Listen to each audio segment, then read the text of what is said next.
yu jagleloon wàllum yoon tey ci constitution bi mbébét na ni ci at yi ñu jëm dinañ ci sëgg ndax lépp lu ñu tënkoon en tout cas noppi na ba ci yeneen yoo xamante ni junj na ko ci wàllum yoon ndax ni ngeen ñëwee ci pouvoir bi monsieur le ministre dafa bëri impact boo xamante ne am na ko ci le président premier ministre ba ci ñeneen ñoo xamante ni sax ñu ngi tey jii ci gouvernement bi tey jii lii nan na mën a yokk suñu dégloo le président de la république jéego yi nga xamante ni wala boog bëgg-bëgg bi nga xamante ni am na ko ci conseil supérieur de la magistrature soxna Aïda xam nga réew li koy doxal dëgg mooy démocratie oui démocratie nag moo tax ku mel ni Bokar mi am droit wax moo tax waa APR yi am droit wax te ñun loolu dañ koy dëggal parce que su fekkonte ni am na nekkoon nañu ci yenn réew yi am na ñoo xam ne dañuy tëj seen làmmiñ ba faaw dootuñu waxati parce que réew mi problème yii ñu nekkee nii kenn du ko tàyyi di wax ñi ñu ko teg du ñenn ñu dul Macky Sall ak ñi mu àndaloon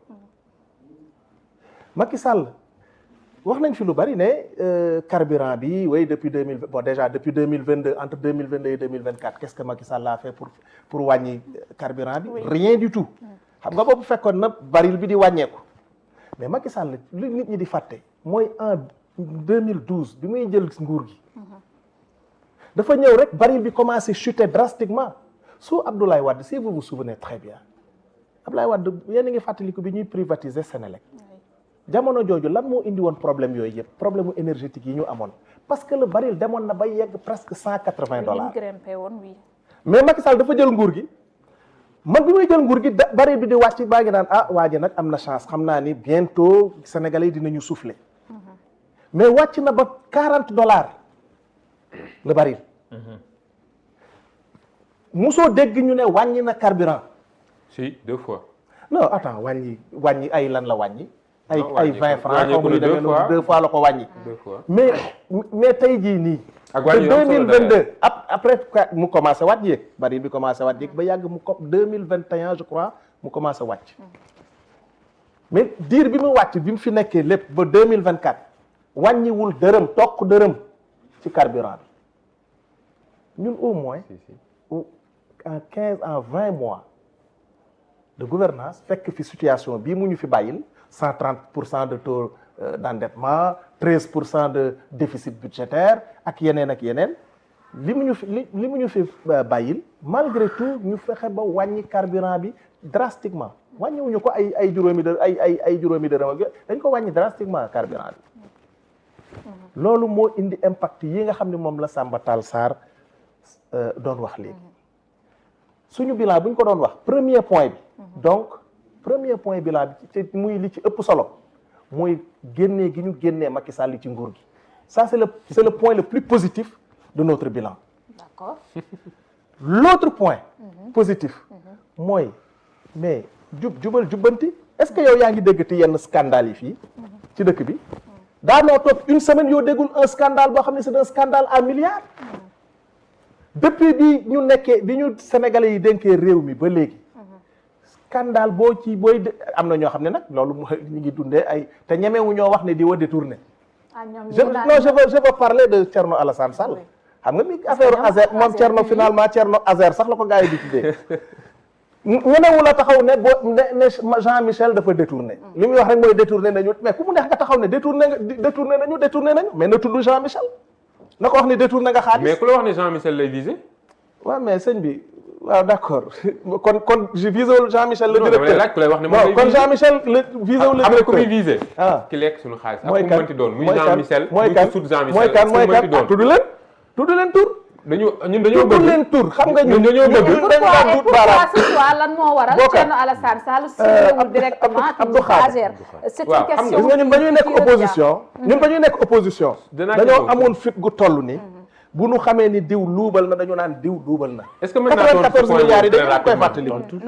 xam nga li mu wax ni c'est grave non bul maanaam moom c'est flagrant dafa wax ne ñoom bi ñu nekkee opposition dañ daan tuumaal nit ñi ci luñ tegul fenn Abdou Khadre leen neex tuumaal tey jii bi ñu ñëwee ci nguur gi ñu doon tuumaal ñëpp bi ñu nekkee ci opposition amul kenn koo xamante ne nii justice Sénégal condamné ne la yow lañ la doon tuumaal dëgg la tëj la amul donc ñoom li ñu doon tuumaal nit ñi du woon dëgg dañ doon wax lu leen neex ñun nag bala ñoo tudd turu nit du ko tuumaal dañuy xam ne kii moo def waaye bu ñu xamee ne suñ 37 milliards wóoragu leen kan moo def Abdou Khadre 37 milliards réer toi aussi suñ 37 milliards réer na Abdou Khadre suñ 37 milliards réer na ci ñoom ñu ne leen suñ 37 milliards réer na leeral leen ko wax ñu kan moo ko réeral donc yéen loolu c'est ciblé woo leen waxuñu Jean Michel waxuñu Jean Baptiste waxuñu kenn ku lekk suñ 37 milliards la ñuy wër balaa may yeggale donc loolu leer na non balaa may yeggale wax li tax ciblé wuñu non je veux dama bëgg a def non mise au point Abdou Khadre a été serein jusque là ce n'est pas parce que j'ai yaa may provoqué non waaw mais da nga may def mais yow ñaata nga ma provoqué ci débat bi dama la toog déglu coupé wu ma la d'accord provoqué nga ma une fois coupé wu ma la il a été serein jusque là malheureusement il a suffi que ma wax jooju mu mel ni n'est-ce pas et cetera non dama ni non il fallait me leeral rek laa ngay jàll am na solo dama ni kon ñëpp a war a leeral scandale amatul ci moo tax ma doon leeral noonu la rek Macky Sall ak ñoñam scandale yi ñu créé ci réew mi ñun moom la ñu far loolu rek nee naa la c'est un bilan extrêmement positif bu ñu yemoon foofu yemuñu foofu nag dañoo nekk di tabaxaat beneen réew bu bees ñii dañoo tardel comme c'est pas possible si on avait trouvé suñu fekkonte ni dañu fi fekk réew moo xam ne rapput réew mi ñu fi fekk dafa rapp réew moo xam ne le premier ministre a raison 4e sous-sol bu fekkonte ni réew mu normal lañ fi fekk heure bii fekk na problème mu sénégalais yi genn wàll gi yëpp résoudre nañ ko waaye on est obligé de redresser le presse c'est ça son rôle. bi ngeen di diggee xamu leen woon li fi nekk. waaw Abdou Khadre dama may rek non bi ñuy ñëw. bi ñuy diggee laa wax bi ngeen di diggee. bi ñuy diggee. waaw non attends defal naa wax la laajal waa FMI ndax ñoom xamoon nañ ne y avait une dette cachée FMI mi nga xam ne moo doon liggéey ak nguurug Sénégal. est-ce que dette cachée am na FMI mi nga xam ne ñoo doon liggéey ak nguurug Sénégal ci ay programme mais ñooñu njëkk ñooñu la ñu mën a dribbler waxuma la ak ñeneen ñi ils ont dribblé tout le monde. kenn dribblé wul FMI. ils ont dribblé on dirait Messi sur un terrain de football. dette cachée bi nag ni ngeen ko waxee Sénégal du loolu de. li ñu def dafa graaw. FMI ci boppam xam nga lan mooy indi problème mu FMI actuellement ñoom ci boppam duñu rus. parce que dañu gis ne que ni ils ont une part de responsabilité dans cette situation là. waaye si absolument ils ont une part de responsabilité parce que ils n'ont pas été très vigilants. boo dee liggéey ak nguur gu mel ni nguuru Macky Sall il faut être très vigilant. FMI ñun ñii bu ñuy taxaw di wax naan dañuy commander il faut qu'ils arrêtent nous sommes actionnaires du FMI. FMI suñu banque la suñu fonds la. comme tous les pays. ni mu nekkee fonds yeneen dëkk yi nekk membre FMI kon FMI ñun dañu am droit liggéey ak moom waaye bu fekkonte ni dañuy commander il a raison nous ne commandons pas su doon dañuy commander kon dañuy nangu restructuration de la dette. kon dañuy nangu bàyyi subventions yi total bien que subventions yi il est tout à fait normal qu'on revoie les subventions il n'est pas normal que ku mel ni man ñu may subventionnel électricité wala ñu may subventionnel carburant j'en ai la man am naa moyen jënd carburant à un prix normal il est tout à fait normal que ñu xool façon bi nga xam ne moom la ñuy subventionné mais bu fekkonte ni dañuy taxaw di raam ci ginnaaw FMI kon loolu kon ñun ñoo yooyu yëpp dañ koy accepter. monsieur le ministre yeex bi sànq Abdou Khadre mi ngi koy duut. parce que il faut ñu ñëw ci justice bi. ñu bañ a yàgg fii Sénégal bëgg na waaye. ah non FMI da koo tëjal ay. non attends FMI sax du moom moo lay jox suffisamment d'argent. il faut que aussi moom il est économiste il sait bien que FMI du moom mooy ñëw arroser la xaalis FMI caution la su amee ak yow programme day nekk caution ba par exemple lu mel ni agence de notation yi. dañuy xool revoir à la hausse sa notation les institutions le marché financier boo fay dem peut-être taux bi ngay lebee parce que nit ñi dañ lay gën a wóolu waaye tey lañu xam nga lan mooy intérêt wu ñun lii ñuy dund nii fi mu nekk nii au moins on parvient à mobiliser l'épargne nationale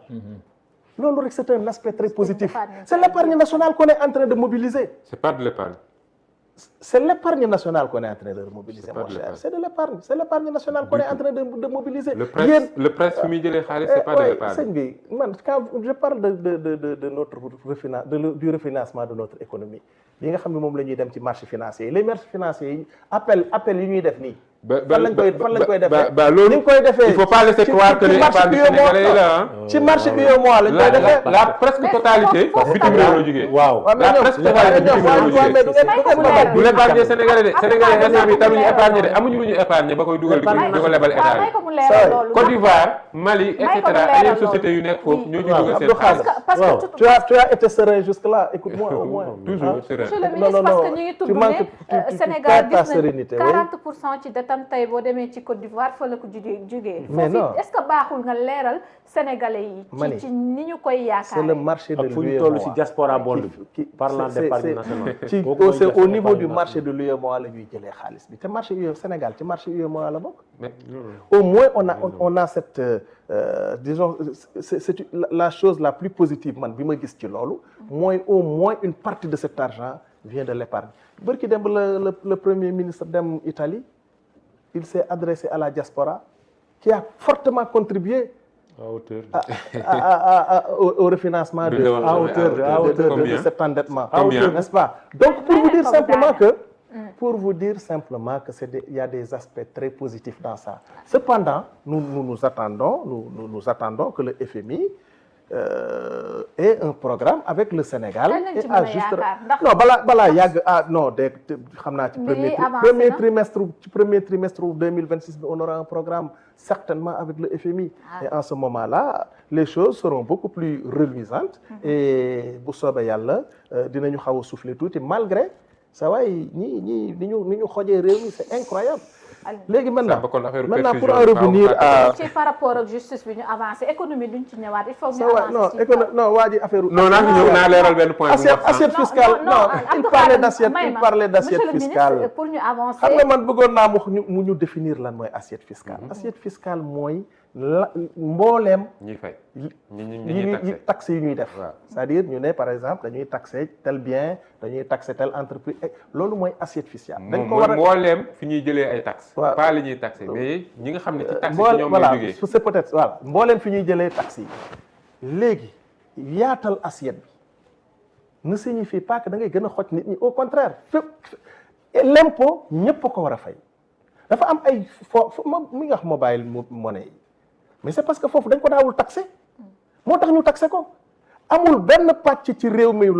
pàcc boo xam ne kenn waru ko taxé loolu moo war a indi ñu yaatal assiette fiscale ba pare yombal ko ba pare dañ koy yaatal ñenn ñi ñu est-ce que dégg nga ñu ne salaire yi par exemple yokk nañu fiscalité salaire yi mais amul yokkuñu fiscalité logement yi yokkuñu fiscalité yi jóge ci yi nga xam ne moom mooy les biens de première nécessité. Monsieur le ministre, ce qu'il faut comprendre c'est très important c'est très important ce qu'il faut comprendre ça c'est le débat le plus pénible auquel j'ai assisté ñu taxé ci salaire yi ce débat encore ci mobile money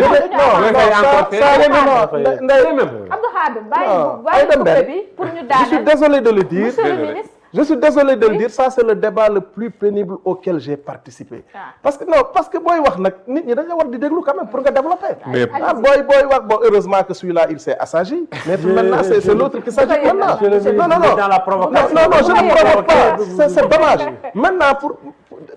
ñu ñëwaat ci justice pour ñu recadrer ci justice nañu wax ci justice président de la république président de la république bañ ko falee oui lañ ci xalaat bañ ko faleen la mu mënoon a def te sénégalais yi mënoon ko nangul mooy fayantoo voilà quelqu'un boo xam ne ci benn post Facebook lañ ko tëjee lu ëpp 11 mois voilà quelqu'un qui appartenait à un parti dont les militants et sympathisants étaient automatiquement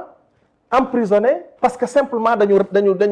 sànni benn émito comme reetaan wala nga takk benn bracelet boo xam ne day wane sa voilà koo xam ne donc ñu fal ko jox ko pouvoir yépp mu ne du ma fayantoo li may def mooy gis naa ni doxalinu yoon war nañ koo joyanti doxalinu yoon mooy justice war nañ koo joyanti mu woo sénégalais yépp autour d'une table sénégalais yi toog ku ne mu ne lan nga xalaat ci doxalinu yoon sénégalais yi waxtaan pendant plusieurs jours ba ñu waxtaanee ba noppi mu ne biñ ko indilee rapport bi dafa ni lépp loo xam ni consensus la mooy maanaam li ñëpp d'accord danaa fexe ñu appliquer ko à la lettre du ñu ci dindi dara waaye lépp loo xam ne nag am na juyoo diggante nit ñi dinaa ci xalaat am ñu ma ci diisool jël ci sama décision loolu moo waral tey ji président de la république wax ne 2026 bi année la boo xam ne ci la ñuy appliquer consensus yi ak yi nga xam ne moom la xalaat ne moom la ñu war a changer ci réew mi lu mel ni cour constitutionnelle nit ñi dañ cee d'accord lu mel ni conseil supérieur de la magistrature am na juyoo am na ñu ne dañu président daf ci war a génn magistrat yi ñi ci ëpp ne président waru ci génn mu toog xalaat na ci dinañ ko réformer ni muy fonctionner mais yu mel noonu nag mooy suuxat démocratie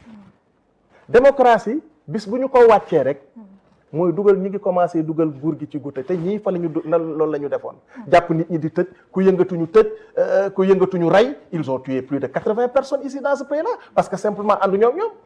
n'est-ce pas ku yëngatu ñu dëkkal la foo dëkkul loolu démocratie boobu la ñu bëgg a rétablir loolu moo tax président de la république ne 2026 at la moo xam ne at muy mandargaal réforme yi nga xam ne moom la sénégalais yëpp d'accord ci la ñu d'accord ñu war koo indi nag pour gën a dëgëral démocratie. ci luy tontu ci ni loolu li see tukkee yëpp dafa fekk mu doon lu neex wala boog lu arrangé tey nguur gi fi nekk la. ah déedéet xam nga bu ma la waxee ne la nee na consensus yëpp da consensus mooy li ñëpp d'accord ñi nga xam ne ñoo participer ci débat yi nee na lépp lu ñu d'accord ñëpp lu ñu d'accord dama koy appliquer à la lettre. waaye nag c'est de sa responsabilité ci yeneen points yi nga xam ne dafa am ay divergence mu woo ci ay spécialistes waxtaan ci ak ñoom mu xalaat ci moom tamit parce que moom il est juriste également li nga xam ne moom la jàpp ne moom moo gën ci réew mi mu def ko bëgg nañu suñu jógee ci réforme constitutionnelle boobu réew mi nag am constitution boo xam ne dafay dëgër tënku kenn dootu ko laalati kenn dootul ñameeti même boo fekkente ni président de la république nga di jalgati yoon. parce que loolu la ñuy ragal ku ci toog nu mu la neexee rek nga taayee ko noonu. déedéet moom il ne taille pas à sa mesure. ki fi nekkoon ba muy indi référendum bi en 2016 dafa tëju ci néegam rek daal di ne lii ak lii ak lii ak lii laay soumettre à référendum. wut tayram bu baax te référendum boo xam ne kenn mësuloo gis taux bu baawee noonu fii au Sénégal. wut tayram bu baax. ma ngoog c'est ça donc c'est pas la même chose fii table assise la sénégalais yëpp et puis yemuñu rek ci nit ñi présent waaye dañu amoon plateforme boo xam ne dañ ko ubbi ne sénégalais yëpp la c'est-à-dire c'était des discussions inclusives sénégalais yëpp ñoo participer yow certainement am na yoo ci joxe ak ñii ñuy seetaan ñu ci bari certainement sénégalais yi ñi mënoon a dugg ci plateforme yi participer nañu ci débat yi donc loolu wute nag ki nga xam ne dafa am ab tailleuram moom it mu nekk koo xam ne mi ngi xool naka lay def pour yàgg ci nguur gi daal di proposer un référendum c'est pas la même chose bii beneen façon constitution lay doon te président wax na ku ci nekk gis ci sa bopp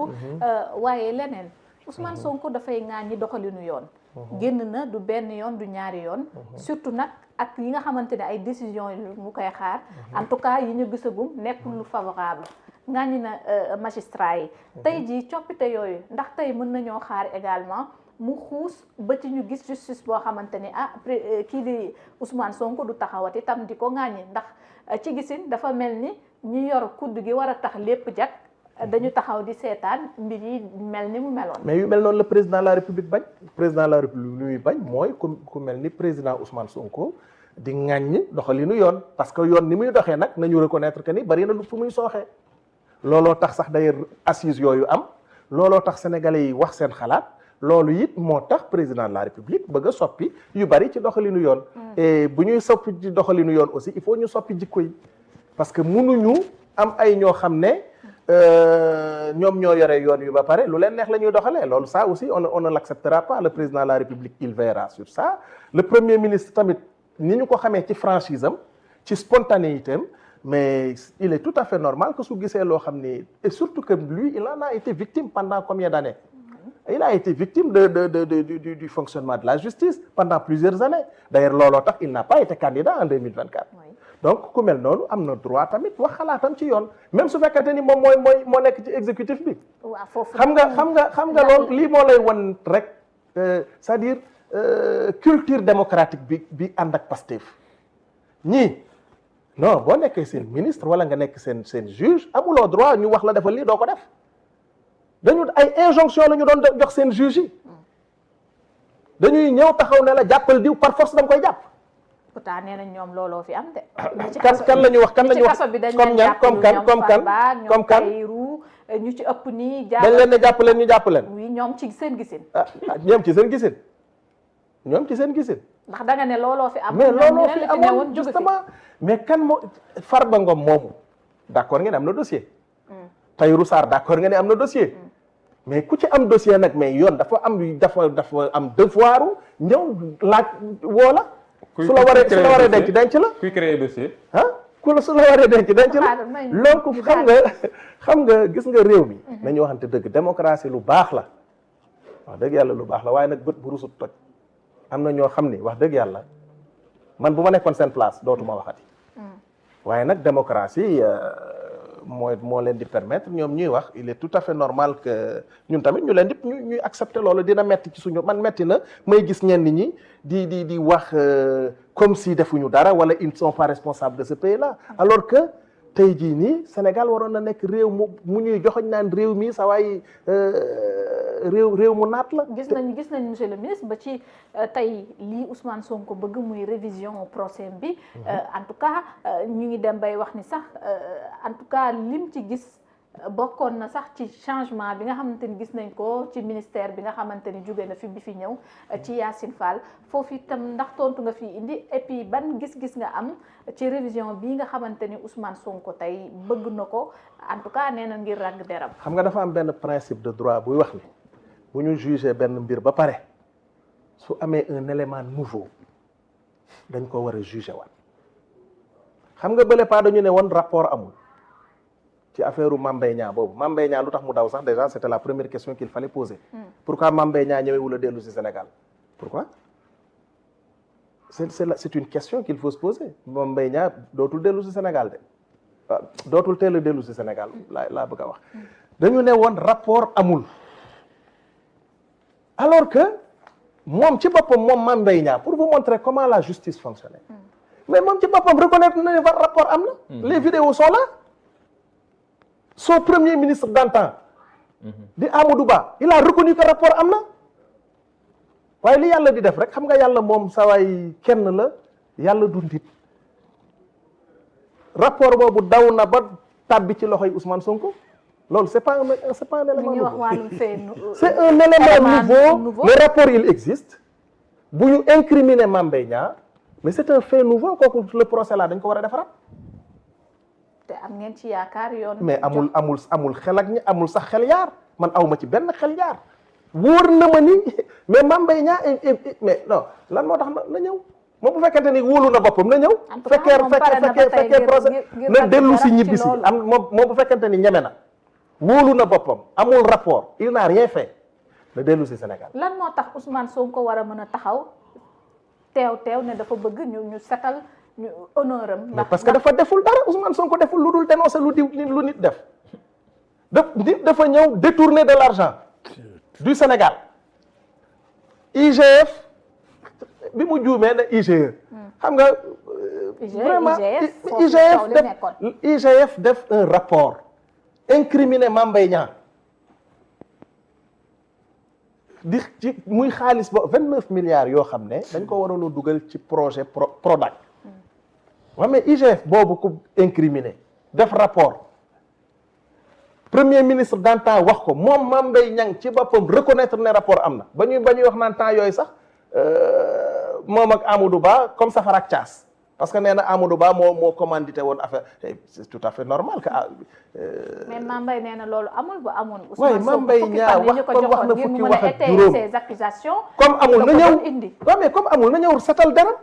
fi mu nekk nii deram takk na mais na ñëw setal deram manaar kay naar yaa ngi mais ma ngoog na ñëw setal deram c'est plus simple man suñ ma takkalee lu mu mënti doon rus naa di daw te war a setal sama bopp loolu moom rus naa soxna si vraiment allez-y monsieur Ndiongo nan nga gisee yoon parce que bon balaa ngay kii damay remercier Nia parce que quand même il s'est assagi pendant tout le temps que j'ai parlé il m'a pas coupé merci bi nga comprendre ni da nga waroon noppi quoi. il est dans la provocation. naka je le concerne. gis-gis sa gis-gis ci wàllu wi parce que bi ñu tudd sànq si wàllum yoon parce que am na ñenn ci seeni partisans ñi ngi fi waaye au-delà de tout ça tey président de la République en tout cas